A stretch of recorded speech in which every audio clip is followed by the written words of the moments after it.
டேய் அவன் செத்துட்டான்டா.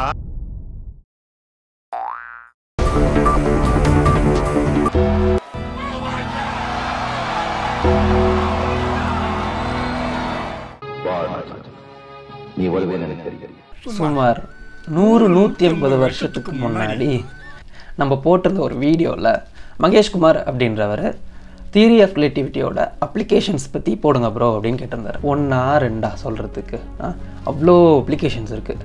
அதில் பல அப்ளிகேஷன் உங்களையும் என்னையும் இந்த செகண்ட் கூட அஃபெக்ட் பண்ணிகிட்ருக்கு. ஸோ எயின்ஸ்டீனோட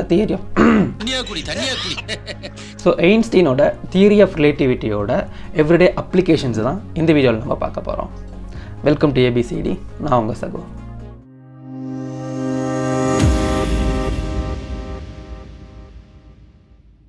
இந்த வீடியோவை முழுசாக பாருங்கள். நீங்கள் எப்போயோ ஸ்கூலில் படித்த ரிலேட்டிவிட்டி இப்போ உங்கள் கையில் இருக்கிற இந்த ஃபோனை கூட எப்படி அஃபெக்ட் பண்ணுதுன்றதை புரிஞ்சுப்பீங்க. இந்த ரிலேட்டிவிட்டி இல்லாட்டி உங்களோட கூகுள் மேப்ஸ் உங்களோட லொக்கேஷனை கிட்டத்தட்ட +or-10 கிலோமீட்டர் வரை தப்பாக காட்டுறதுக்கு வாய்ப்பு இருக்கும். ஸோ இந்த ஜிபிஎஸ்லாம் எப்படி ஒர்க் ஆகுது அப்படின்னு பார்த்தோம்னா, நம்ம பூமியோட சர்ஃபேஸுக்கு கிட்டத்தட்ட 20,000 கிலோமீட்டர் மேலே நிறைய ஜிபிஎஸ் சேட்டலைட்ஸை பறக்க விட்டுருப்பாங்க. இப்போது திருவள்ளுவர் என்ன சொல்கிறாருன்னா, அதாவது ஜெண்டர் ரிலேட்டிவிட்டி படி எங்கெங்கெல்லாம் கிராவிட்டி வீக்காக இருக்கோ அங்கெல்லாம் டைம் ஃபாஸ்ட்டாக ஓடுன்னு சொல்லுது. அதே இப்போ அவேர் என்ன சொல்கிறாங்கன்னா, அதாவது ஸ்பெஷல் ரிலேட்டிவிட்டி படி எங்கெங்கெல்லாம் ஒரு பொருள் ஃபாஸ்ட்டாக மூவ் ஆகுதோ அந்த பொருளோட டைம்ன்றது ஸ்லோவாக ஓடுன்னு சொல்கிறாங்க. இப்போது இந்த ஜிபிஎஸ் சேட்டலைட் என்ன பண்ணுதுன்னா இந்த ரெண்டையுமே பண்ணுது. அதாவது அது பூமியோட சர்ஃபேஸில் இருந்து கிட்டத்தட்ட 20,000 கிலோமீட்டர் தள்ளி இருக்கு இல்லையா, அங்கே கிராவிட்டி கம்மியாக இருக்கும் பூமியோட சர்ஃபேஸில் இருக்கிறத விட. ஸோ 20,000 கிலோமீட்டர் உயரத்தில் இருக்க அந்த சேட்டிலைட்ஸ் மூவ் ஆகிற ஸ்பீட் பயங்கர வேகமாக இருக்கும். இதனால ஸ்பெஷல் ரிலேட்டிவிட்டி படி அதில் ஓடுற டைம்ன்றது ஸ்லோவாகிடும். ஸோ இந்த பக்கம் ஸ்லோவாகுது, இந்த பக்கம் ஸ்பீட் ஆகுது இல்லைங்களா.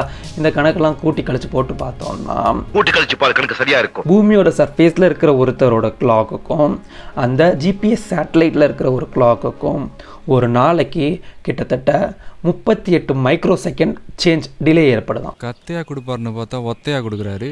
இதுக்கு தான் இவ்வளோ பில்டப்பா. ஸோ இந்த ஜிபிஎஸ்லாம் எப்படி ஒர்க் ஆகுது அப்படின்னு சிம்பிளாக சொல்லணும் அப்படின்னா, உங்கள் ஃபோன்லேருந்து ஜிபிஎஸ் சிக்னல் போய்கிட்டே இருக்கும். மேலே இருக்கிற அந்த சேட்டிலைட்ஸை இந்த சிக்னல் எவ்வளோ வேகமாக போய் அடைஞ்சிட்டு எவ்வளோ வேகமாக ரிட்டர்ன் வருது அப்படின்ற இந்த டைம் கேல்குலேஷனை வச்சு தான் நீங்கள் பூமியில் எவ்வளோ தூரம் தள்ளி இருக்கிறீங்கன்றத சொல்ல முடியும். ஸோ பேசிக்கலி டயத்தை தான் அது மெஷர் பண்ணுது இல்லைங்களா. அப்படின்றப்ப இந்த 38 மைக்ரோ செகண்ட் டிலேவே போதும் கிட்டத்தட்ட நீங்கள் இருக்கிற பொசிஷன்லேருந்து +or-10 கிலோமீட்டர் வரை அது தப்பாக காட்ட முடியும்னு சொல்கிறாங்க. ஸோ நெக்ஸ்ட் டைம் நீங்கள் எப்பயாச்சும் தொலைஞ்சு போய் கூகுள் மேப்பால் தப்பிச்சிங்க அப்படின்னா கூகுளோட சேர்த்து எயின்ஸ்டீனுக்கும் தேங்க்யூ சொல்லிடுங்க. நம்ம முன்னாடி பார்த்த கான்செப்டோட ஒரு விதமான எக்ஸ்டெண்டட் அப்ளிகேஷன் தான் பார்த்தோம்னா இந்த டெலிகம்யூனிகேஷன்ஸும். அதாவது இங்கே பூமியில் இருக்கிற ஒவ்வொரு கம்ப்யூட்டரும் சரி, எப்பப்போல்லாம் அங்கே சேட்டலைட்டில் இருக்கிற ஒரு விதமான கம்ப்யூட்டர்ஸை காண்டாக்ட் பண்ணுறப்பயுமே இந்த டைம் கரெக்ஷன்றது ரொம்பவே அவசியம். ஃபார் எக்ஸாம்பிள் உங்களோட ஏடிஎம் டிரான்சாக்ஷன்ஸ், உங்களோட ஸ்டாக் மார்க்கெட் ட்ரேடிங், இது எல்லாமே பார்த்தோம்னா ஒவ்வொரு செகண்டுக்கும் செம்ம ஹை ஸ்பீடில் இந்த டேட்டா பேக்கெட்ஸை சேட்டலைட்டுக்கு சென்டும் ரிசீவும் பண்ணிகிட்ருக்கோம். இது எல்லாமே ப்ராப்பராக நடக்கணும் அப்படின்னா நம்ம சொன்ன அந்த டைம் கரெக்ஷன்றது சேட்டலைட்டில் இருக்கிற கிளாக்ஸுக்கும் இங்கே பூமியில் இருக்கிற கம்ப்யூட்டரில் இருக்கிற கிளாக்ஸுக்கும் ரொம்ப அக்யூரேட்டாக சிங்க் ஆகணும்.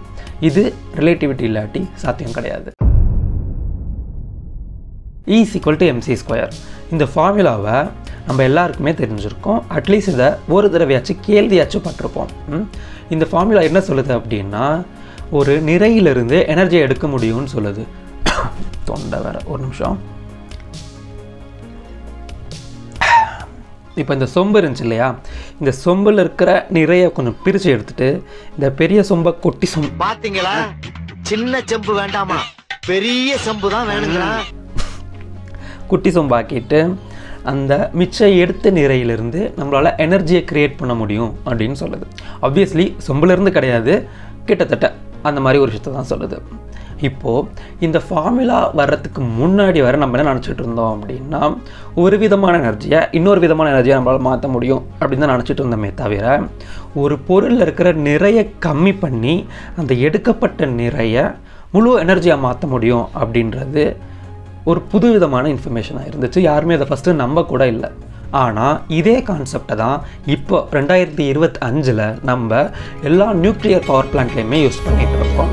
அங்கே என்ன நடக்குது அப்படின்றத சிம்பிளாக சொல்லணும் அப்படின்னா, 2 யுரேனியம் ஆட்டம்ஸை மோத விட்டுட்டு அது மூலமாக உருவாகிற ப்ராடக்ட்லேருந்து ஒரு குறிப்பிட்ட நிறையவே முழு எனர்ஜியாக மாற்றி அந்த எனர்ஜி மூலமாக உருவாகிற வெப்பத்தை வச்சுக்கிட்டு நார்மல் தண்ணியை நீராவியாக்கி அந்த நீராவி மூலமாக ஒரு டர்பைனை சுற்ற வச்சு அந்த டர்பைன் சுற்றுறது மூலமாக கரண்ட்டை எடுக்கிறாங்க நம்ம இன்ஜினியர்ஸ். சிம்பிளாக டக்குன்னு சொல்லணும்னா இதான் மேட்ரு. இதானா சார் உங்க டக்கு? இந்த மாதிரி ரிலேட்டிவிட்டிக்கு ஏகப்பட்ட அப்ளிகேஷன்ஸ் இருக்குது நம்ம டே டு டே லைஃப்பில் யூஸ் பண்ணுறது.